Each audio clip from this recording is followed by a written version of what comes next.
of a Thames today for motorboating and yachting at Boat Marine, looking at this.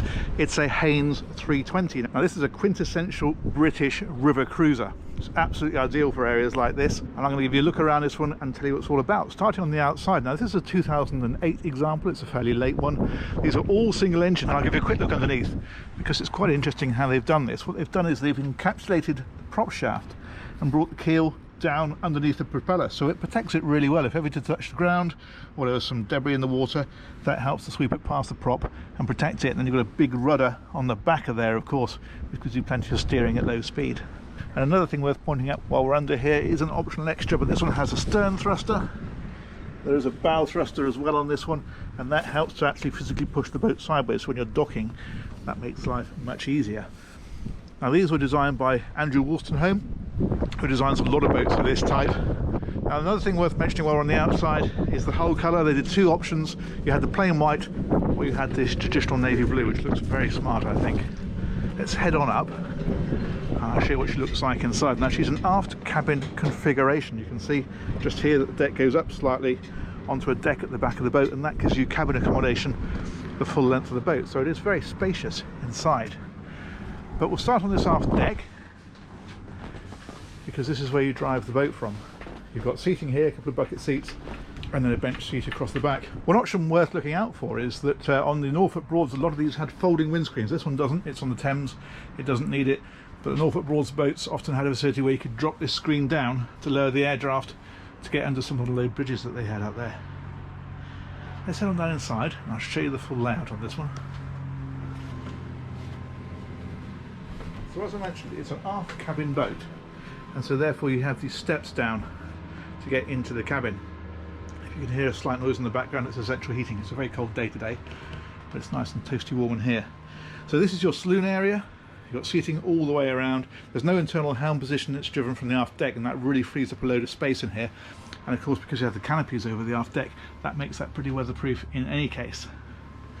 I think we'll head forward first of all, and I'll show you what's in the bow. Now down here is a galley area. Very nice size. It's got a proper oven and grill. That's gas in there.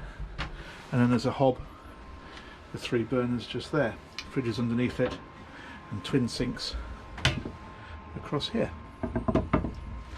Ahead of this then you've got a guest cabin. That's got 2 single beds in a V-berth configuration. There is a hanging locker in here as well, and storage underneath the beds. And as we come back, there is a toilet at this end of the boat, like so.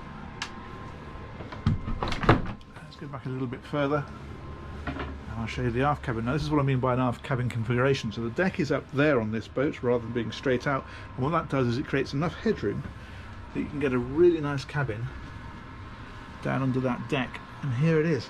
So this really is the master suite. Double berth over to one side. There's some decent sized windows in here as well. That one's an opening one, which is quite handy because you've got some ventilation through here.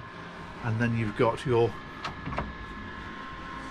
drawers and hanging locker and so forth over on that side of the cabin. It makes quite a nice little dressing area there. And then back here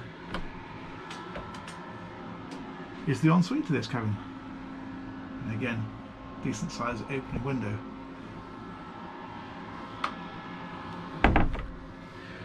Now between these 2 cabins, underneath the floor, is the engine.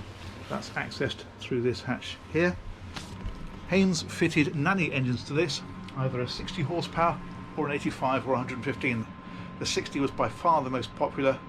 The 85 and the 115 were really if you're going to use the boat in more tidal areas.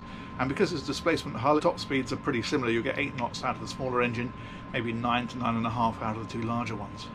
Now this boat launched in 2003 and it ran up to 2009, and the Haines built 30 of those during that time. It's been a very popular boat for them, and in fact they just launched a new 320 which came out a couple of years ago, which is very similar to this boat in concept but bought bang up to date. So if you want a more current one of these, those exist as well. But this is a great value boat, and it's a great way to go river cruising.